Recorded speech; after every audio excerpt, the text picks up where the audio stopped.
Hello ladies and gentlemen, and welcome back to the channel Held Dominance. Anthony here. Please remember to like and subscribe, and also click that notification bell if you're enjoying what you're seeing and if you want to see more. Coming up in this episode, confirmation of the venue for 2022's NRL Grand Final. Newcastle Thunder set plans in motion for 2023, but is it a good thing? Plus results and scorers from South Sydney Rabbitohs and Penrith Panthers.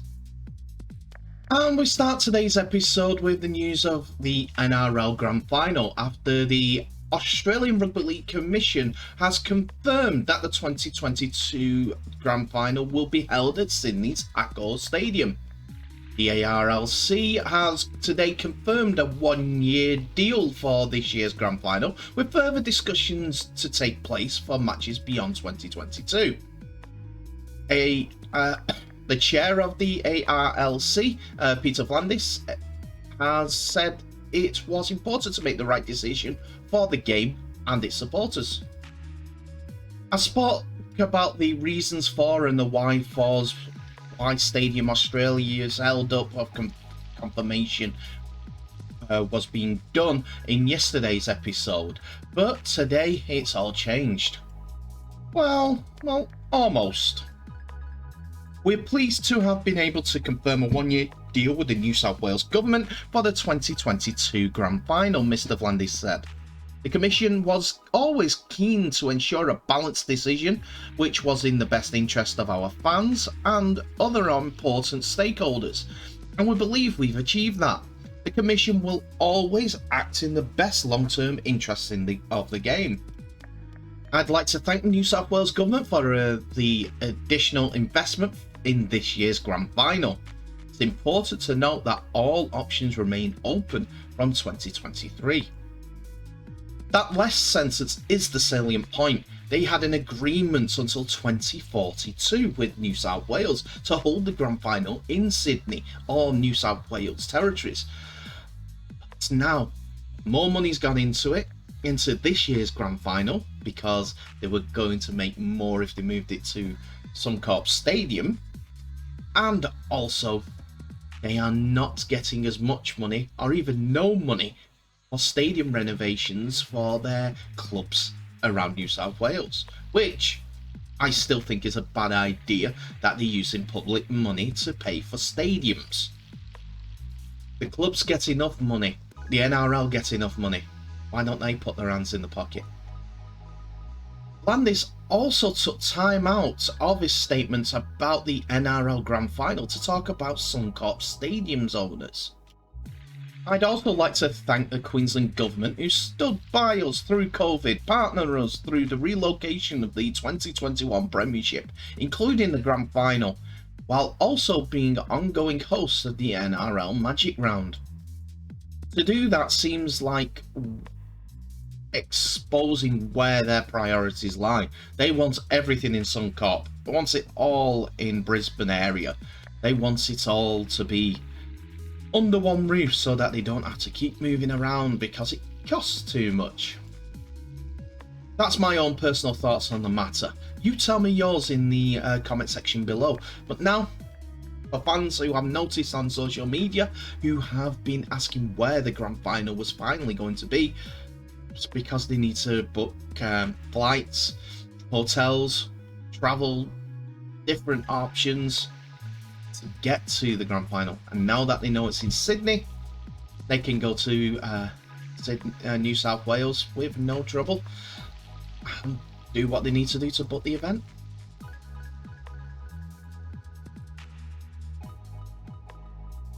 With the Grand Final venue confirmed and out the way, let's have a look at what's going on in the NRL for round 24, as there is a full fixture list this weekend. The games will open up on Thursday with the Rabbitohs facing the Panthers. Then Friday sees the Cowboys versus Warriors. Broncos versus the Storm is the second game on Friday. On Saturday, the Triple Bill sees Parramatta play the Canterbury Bulldogs. Manly Seagulls play Cronulla Sharks in their faint hopes of getting into the final 8. And the Roosters looking to cement their place with a victory over West Tigers, who come to visit the last game on Saturday. The Sunday games close off the round with St George Illawarra Dragons playing Gold Coast Titans and Newcastle Knights facing the Canberra Raiders. There'll be plenty of teams looking to do better from last week. First of all, the top two, as they both lost in games. First of all, versus the Storm for the Panthers, who were nilled against the Storm, and also the Roosters beating the Cowboys 32 points to 18, which keeps everyone level steady, but Cronulla gained traction on the Cowboys as they beat the West Tigers 36 points to 12. Melbourne are in 4th place, only 2 points behind after that victory, while the Rabbitohs nilled the Sea Eagles to go above them in a 26 points to 0 victory.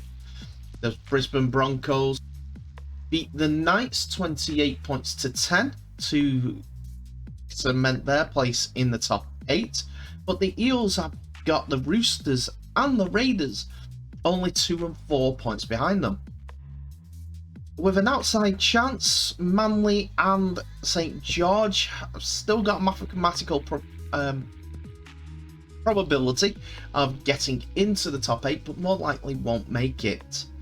After their run that saw them climb to 12th, the Bulldogs were beaten by the Warriors last time out in what was a fantastic game for the Warriors.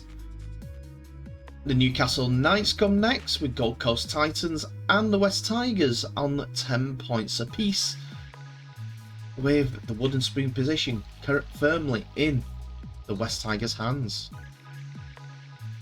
Now let's turn our attention to the game that was played on Thursday between the South Sydney Rabbitohs and Penrith Panthers in a repeat of the grand final from last year. Despite being shut out by the Storm at home last weekend, Penrith are just one win away from clinching the minor premiership, but face a tough task this week as they take on the informed Rabbitohs side, which is charging its way towards a top 4 finish. With Latrell Mitchell causing havoc at the back and Alex Johnson scoring tries for fun, South Sydney have won 6 of the past 7 matches, including 1 Golden Point defeat, to find themselves just 2 points outside of the top 4. The 2021 Telstra Grand Final rematch will come in the midst of a challenging run for the Cardinal and the Myrtle, with games against the Cowboys in 2nd and the Roosters in 8th to follow this heavyweight showdown. Their focus won't be any further than this week, however, with the Panthers no doubt determined to put their last match defeat behind them and set their sights in completing 80 minutes for a complete 80 minutes performance ahead of another finals campaign. Anyway, with that, let's get to the team news. So let's begin with the Rabbitohs. Latrell Mitchell will play despite leaving the training paddock early on Monday with a groin issue. Centre Campbell Graham returns from a fractured cheekbone sustained in round 16, so Jackson Paulo goes to the wing and Isaac Thompson drops out. After dropping out last week late, young halfback Lachlan Ilias is back in a number 7 jersey, but Thomas Burgess remains sidelined with a groin injury. Daniel Saluka Fafita is back in the starting side after missing round 22 with a back complaint, so Jaime Sella goes to the bench. A late switch an hour before kickoff with Mitch Kenny to start the game at hooker, with Api Carousel going to the bench. Fullback Dylan Edwards was a late withdrawal last week, but returns after a sternum injury. Liam Martin is clear to play despite rolling his ankle against Melbourne, while Taylor May was a late inclusion in the 24-hour squad team update. May's early return from a shoulder injury sees Sanaya Taruva drop back to the 18th man.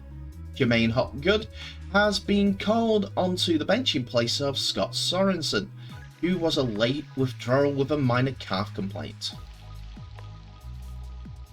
It looks like the JJ Gilton and Shield is going to Penrith after this victory of 26 points to 22 over the South Sydney Rabbitohs.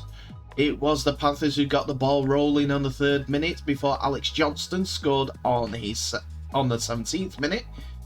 Dylan Edwards extended the lead again, with Cody Walker scoring on the 35th minute as the Rabbitohs responded. A 12-all half-time scoreline, seeing little of what was going to happen in the second half. We have Spencer Leniu scoring on the 53rd minute for the Panthers. He was impressive all game. Campbell Graham equalised on the 61st minute.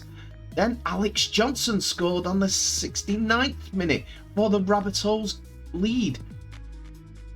It was a back and forth game as Latrell Mitchell nailed the conversion from out wide for a 22 points to 20 lead.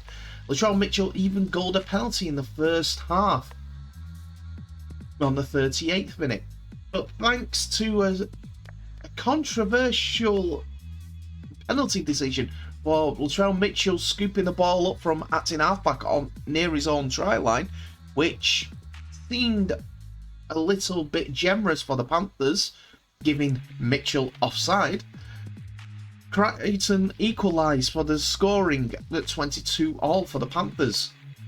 But as they were setting up for a field goal attempt, Api Carousel gets out from dummy half and goes right rather than left to the middle of the field. And Liam Martin, on one foot, was basically hit, spun and dove over the line to give the lead at 26 points to 22 back to the Panthers.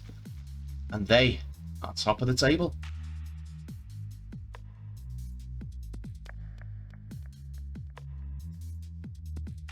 So we're going to the RFL Championship next with the Newcastle Thunder, as they have announced that they will return to the part-time model of rugby league for the 2023 season. The side currently sit 11th in the championship table, having just won 7 games from their 23. Previous head coach Eamon O'Carroll left the club midway through the season to return to Catalan's Dragons reserve side. O'Carroll resigned from his position as a Thunder boss back in June. Newcastle Thunder returned to full-time status ahead of the 2022 season for the first time since 1999. A statement from their website read, Newcastle Thunder have today converted, they will revert to the part-time status from 2023. The club has spent the 2022 season as a full-time environment as it looks to build on preserving its Betfred Championship status in 2021. Following a thorough review of operations at Kingston Park Stadium, the decision has been made to return to run a part-time model for next season. Club chair Keith Christie said 2022 has been a very disappointing season with significant investment made into the club not translating into on-the-pitch results. We will engage with our players and staff regarding the way forward and will communicate any updates in due course. The club said that they were looking to build on their 2021 success on staying in the championship and looking to build on preserving that championship status. And following a review of operations at Kingston Park Stadium, the decision has been made to return running the part-time model from next season. So what's next for the Newcastle Thunder? The side currently sit 11th in the table, having endured a disappointing championship season despite some positive plays. The side have won the race to play in the Championship in 2021 from the League One. They filled in the vacant role left by Lee Centurions, who replaced Toronto Wolfpack in Super League. Their squad is full of talented players, including former Wigan trio Craig Mullen, Jake Shorrocks and Josh Woods. The side also included Super League experience such as Mitch Clark, Alex Foster and Akuma Tai. However, they have only picked up 7 wins against Workington twice, Whitehaven, Dewsbury, Widnes, London Broncos and Bradford. But the season hasn't all gone to plan this year, as they've lost their last 2 games to naught for 40 and 60 points respectively at home. Full-time allowed the side to bring in experienced players and relocate them to Newcastle. However, a change to part-time could see the side lose those members for the 2023 campaign. So again, next year, the Championship would more than likely only have 2 full-time clubs.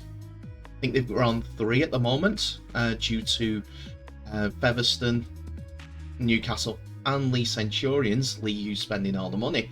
But Featherstone and Leigh are probably the only ones that are going to go up. So that's 1 full-time team going, and then 1 from who drops down from the Super League.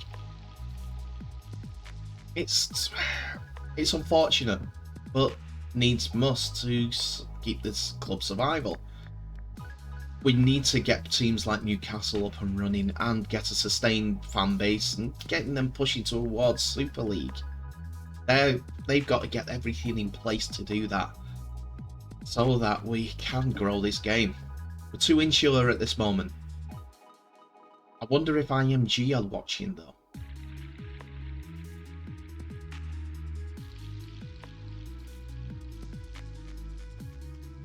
And that's it for another episode, ladies and gentlemen. Thank you so much for watching. Please remember to like, subscribe and share this video worldwide, as well as clicking that notification bell for any updates or new videos that may be coming your way. Tell me what your thoughts are of today's episode in the comment section below. The comments are open for you all, but please be respectful. Newcastle, it's unfortunate, but if the money's not there, then they've got to do something different. Go back to part-time. Hopefully they can keep most of the squad and do what they can to progress this season. I think most of the model was done with Eamon and Carroll in mind, because he is going to be a successful Super League club coach in the future. He just needs the opportunity, and he's only young. He'll learn his straps down in France now, a different environment, and he possibly will be the next Catalan coach, in my opinion. Anyway, the game today, what a game. Didn't see that coming, plenty of incident. Anyway, and the grand final, finally, we know where it is. Australians can start booking. Ticket sales are this week. That's what Andrew Abdo has said. So please fill your beeps and enjoy yourselves over in Sydney. And that's the episode. Thank you so much for watching. Please remember to share this video worldwide. I will now wish you all the best. So please stay safe, and I'll see you in the next episode.